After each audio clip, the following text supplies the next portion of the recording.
good to know your opponent and just your thoughts on facing. Yeah, it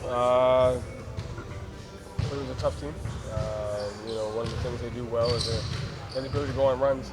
Just kind of with their talent and also their effort and their defense. So managing the game is super important because they have the ability to really make you pay for the mistakes that they make. And I thought they did a good job of that, especially in Game 7. So it was good to focus in on the details that are important, attacking and defending them, and be ready to go tomorrow. So Kristaps the other day said that today was going to be an important day for him as his progression. Do you know how that went and how he's doing? I don't know how it went, but I saw him. He seemed to be walking a little bit better. And the thing about KP is, man, he puts the time in. And so, a guy like him, every single day he knows exactly what he has to do, and he always puts the work in to be ready, whether he's playing or whether he's coming back from an injury. So I just saw him walking a little bit better, but, I trust his work ethic, and I know he's doing everything he can to get back as fast as he can. What's the challenge of attacking Cleveland's defense? What are some of maybe the similarities or differences in terms of what you guys are coming off against Miami and their defense? Yeah, they change matchups, they change coverages, and they mix it up. So I think they're an underrated defensive team, even though they're on the top, but they're underrated in some of the intricacies that they do with the ability that they have to change matchups, the ability that they have to change coverages on the fly. And you got to be sharp and ready to attack those within the game. How much do you pull back from? Obviously, the first two games were a long time ago in December. The last one was, the weird fourth quarter there. How much do you draw back on those, and what were some of the takeaways you had from those games? A little bit. I think when you're watching games, teams are obviously there's certain DNA that every team has, no matter what game you watch. At the beginning of the year, you can kind of see the DNA of each team. But at the end of the day, every team kind of adjusts and adapts as the season goes on, especially during a series.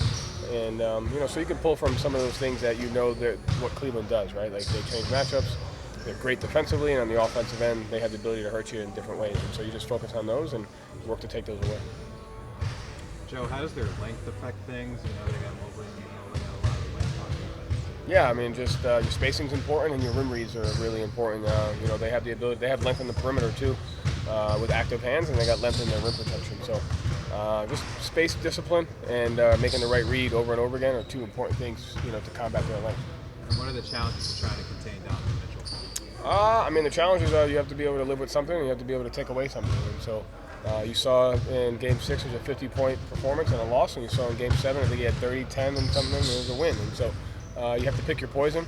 You just got to be disciplined. But again, when you're playing against guys like him and a team that has dynamic guards, it usually comes down to the other things. It comes down to the impact that LeVert, Strus, Mobley, Okoro, those guys have, transition defense, offensive rebounds, turnovers, just really all the details in the margins of what we talked about in the last series kind of go undershadowed when you see a caliber player like a Garland or a Mitchell.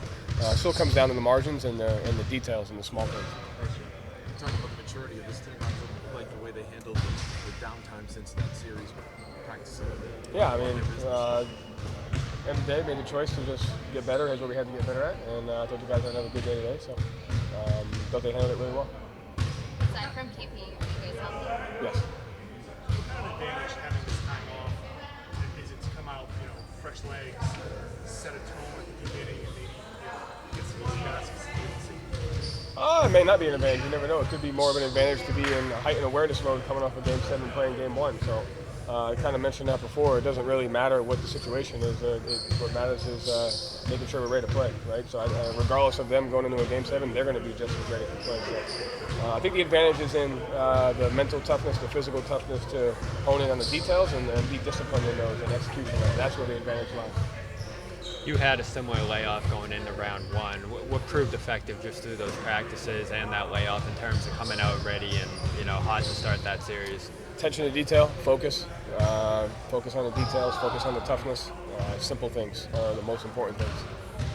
You've talked today about how the regular season is different than the playoffs, especially when it comes to your bench. It seems like you really wanted to lean on them, continue to lean on them in the playoffs, and other guys maybe cut the rotation short. What goes into that decision? Why do you want to continue that? One, they're really good players.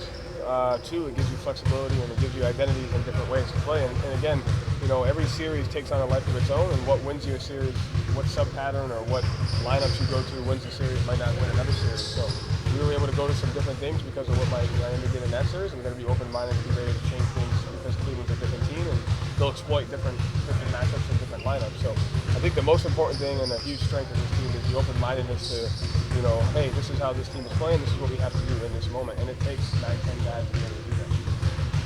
How long does it take you as a coach to find or know the right buttons to push with those certain lineups, certain matchups, certain guys to use? I think you push the buttons by developing the relationships and the communication. And to me, it's more about the players. Like they're smart enough, they have an understanding, they know why we're trying to accomplish what we're accomplishing. They bring an open-mindedness to it. So the buttons come from those guys being fully aware of what we're trying to do and what the game needs at that particular time, and just kind of going with it. To me, you don't have the togetherness and the buy-in and the open-mindedness to be able to do that. It puts you in a tough spot for them. So biggest thing is what won you one series won't win you another series. You got to be ready to go to something else. And you got to be ready to exploit strengths and weaknesses on both sides of the ball. Thank you, Joe. Thank you. Thanks, appreciate it.